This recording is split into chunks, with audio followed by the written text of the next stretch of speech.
इंसान छोटे से छोटा कारोबार भी करता है तो वो ढेर सारे लोगों से मशवरा करता है, वो गौर व फिक्र करता है कि मैं जो काम शुरू करने जा रहा हूँ आया ये फ़ायदेमंद रहेगा या मैं तरक्की की मनाजिल तय नहीं कर सकूँगा। बहुत सारे लोगों से मुशावरत के बाद वो काम को शुरू करता है और फिर उस सारे काम के लिए जितने लवाजमात, जितनी ज़रूरियात चाहिए होती हैं वो सारी पूरी करता है। फिर उसकी सारी ज़रूरियात और शराइत और तकाज़े पूरे करने के बाद वो देखता है कि मेरे काम में मुझे फ़ायदा हुआ है या ख़सारा हुआ है। अज़ीज़ दोस्तों, जिस तरह दुनिया के काम इंसान मशवरों से करते हैं, फिर शराइत पूरी करते हैं, फिर उसके बाद उसका सालाना हिसाब करते हैं, नेक आमाल के बारे में भी हमें इसी तरह तवज्जो करनी चाहिए कि जब कोई नेक अमल करें तो पहले गौर करें कि जो मैं करने जा रहा हूँ क्या मेरा दीन इस अमल की पूरी तायीद करता है, क्या ये अमल सुन्नत और शरीयत के मुताबिक है। अगर महसूस करें कि आप उसके शरई तकाज़ों से आगाह नहीं हैं तो जो लोग जानते हैं फ़स्अलू अहल ज़िक्रि इन कुंतुम ला तअलमून, फिर उनसे पूछ लो जो इल्म रखते हैं। अगर तुम्हें इल्म नहीं है तो पूरी ज़रूरियात के साथ, मुशावरत के साथ काम को, नेक अमल को शुरू किया जाए, फिर उसके सारे तकाज़े पूरे किए जाएँ और फिर तकाज़े पूरे करने के बाद, अमल करने के बाद, मेहनत करने के बाद एक तड़प होनी चाहिए दिल में। वो तड़प ये होनी चाहिए कि मेरा मालिक इसे कबूल भी फरमा ले। एक होती है काबिलियत और एक होती है कबूलियत। बाज़ लोगों के पास काबिलियत तो होती है पर उनकी कबूलियत नहीं होती। जो कबूल हो जाए और जिसको कबूलियत नसीब हो जाए, असल उसी शख्स का अमल उसे नफ़ा देता है। अल्लाह करीम के दो पाक नबी बैतुल्लाह शरीफ की बुनियादें उठा रहे थे, बुलंद कर रहे थे। वइज़ यरफ़उ इब्राहीमुल क़वाइद मिनल बैति व इस्माईल, जब उठाते थे इब्राहीम अलैहिस्सलाम इस घर की बुनियादें और उनके साथ इस्माईल अलैहिस्सलाम भी थे। दो नबी हैं, पैगंबर हैं, अल्लाह की तौफीक से अल्लाह का घर बना रहे हैं, मुशक्कत कर रहे हैं, मेहनत कर रहे हैं, कोशिश कर रहे हैं, बैतुल्लाह की तामीर कर रहे हैं। तो रब कहता है, पता है वो मुझसे कहते क्या थे? मेरा ही घर बना रहे हैं पर मुझसे कहते थे रब्बना तक़ब्बल मिन्ना, या अल्लाह ये खिदमत हमसे कबूल फरमा ले, ये कबूल कर लेना। कबूलियत बड़ी नेमत है। कुछ लोगों के पास काबिलियत बड़ी होती है पर उनकी कबूलियत। दो भाई थे, मुल्ला फजल और फैजी अकबर के दरबार में, बड़े आलिम थे। कुरान मजीद की तफसीर लिखी है और ऐसे लफ्ज़ कोई इस्तेमाल नहीं किए जिन पर कोई नुक्ता है, बेनुक्ता तफसीर है। बड़े भाई का हाफजा इतना मजबूत था कि वो किसी चीज़ को एक दफ़ा सुनता था तो याद कर लेता था। छोटे भाई का हाफजा इस तरह का था कि वो 2 दफ़ा सुनता था तो याद कर लेता था। एक शख्स अपना कसीदा शायरी बादशाह के लिए लिख के लाया तो उसने जब दरबार में सुनाया तो बड़ा कहने लगा, बादशाह ये तो शेर ही मेरे। उसने कहा आपके कैसे हैं? कहा मैं सुनाऊं? तो आपने अभी अशार सुने हैं, एक दफ़ा सुन के याद नहीं होते। कोई बंदा दावा नहीं कर सकता कि मुझे याद हो गए, लेकिन वो बड़े भाई के चूँकि उसका हाफजा इतना ज़्यादा था, उसने एक दफ़ा सुने और उसने सुना दिए। तो अब बादशाह को यकीन हो गया, यार हद हो गई, ये तो नहीं ना हो सकता कि इसको उसने सुना दी। तो छोटे वाला कहने लगा, बादशाह सलामत ये वाकई मेरे भाई के शेर हैं, ये तो मुझे भी आते हैं, क्योंकि वो 2 दफ़ा सुन के याद कर लेता था ना। बड़े एक दफ़ा शायर से सुना, एक दफ़ा बड़े भाई से सुना, 2 दफ़ा सुनने पे याद हो गया। जब उसने भी सुना दिए तो बेचारे शायर को सज़ा मिल गई और इन दोनों को इनाम मिल गया। बला का हाफजा, बला के काबिल थे, कमाल डिग्रियां, कमाल बातें, कमाल इल्म फ़न, लेकिन उनकी कबूलियत नहीं थी। बादशाह के नाजायज कामों में भी उसको सपोर्ट करते, फतवे देते और बादशाह को गुमराह करने में इन्होंने बड़ा किरदार अदा किया। उसी दौर में एक मर्द कलंदर को अल्लाह ने कबूलियत अता फरमाई, जिनको शेख अहमद फारूकी मुजद्दिद अल-फिसानी कहा जाता है। उन्होंने दीन की तबलीग की, काम किया, खिदमत की, उनकी खिदमत कबूल हुई। मुजद्दिद साहब की किताब मकतूबात जो उन्होंने खुतूत लिखे थे दुनिया में पढ़ी जाती है, उससे लोग फैज़ पाते। ओ मेरे भाई, अबू जहल बड़ा काबिल था, अबुल हकम कहते थे लोग उसको, दानाइयों वाला, हिकमतों वाला, पंचायत का आदमी, लोग मशवरे लेते थे।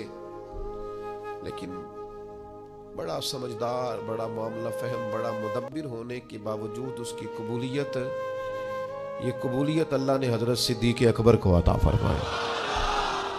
ساری زندگی ہم نے قابل بننے پہ لگا دی، قبول ہونے پر توجہ ہی نہیں کی۔ قابلیت بھی پیدا کرے لیکن قیمتی جوڑا ہو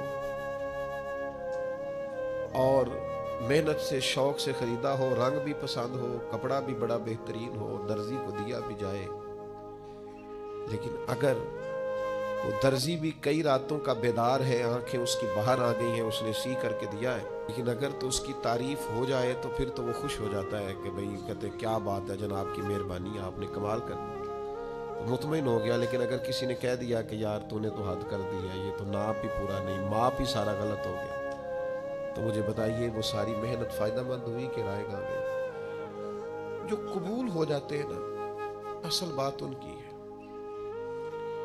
قبولیت اصل چیز ہے۔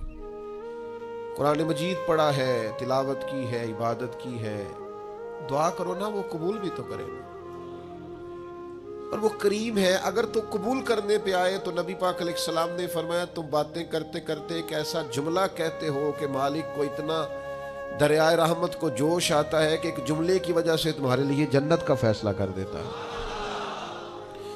جب تک اللہ کے حضور قبولیت کی نعمت میسر نہیں آتی، وہ اپنے تئیں جتنا مرضی عابد، زاہد، پارسا، نیک، سخی، صوفی، درویش، عالم، مفتی، پیر بن کے بیٹھا رہے، جب تک قبولیت نہیں، جب تک اس کے حضور، اللہ کے نبی کہتے ہیں، اللہ کا گھر بنا کے کہتے ہیں ربنا تقبل منا، یا اللہ مہربانی کر اسے قبول۔ بھائیوں قبولیت بڑی ضروری ہے۔ عید والا دن تھا، حضرت فاروق اعظم رضی اللہ تعالیٰ عنہ نے نبی پاک علیہ السلام کے مصلی پہ کھڑے ہو کے لوگوں کو عید کی نماز پڑھائی، اور پھر اللہ کے محبوب کی امت کے مابین خوشیوں بھری، محبتوں بھری انہوں نے ملاقاتیں بھی کی، لیکن گھر گئے تو اچانک آنکھوں میں آنسو آ گئے، اور وہ آئے تو وہ تیز ہو گئے آنسو، تو گھر والی کہنے لگی آپ کا ہر جگہ یہی حال ہے، آج عید کا دن ہے مسرت کا اور آج بھی آپ رونے لگے؟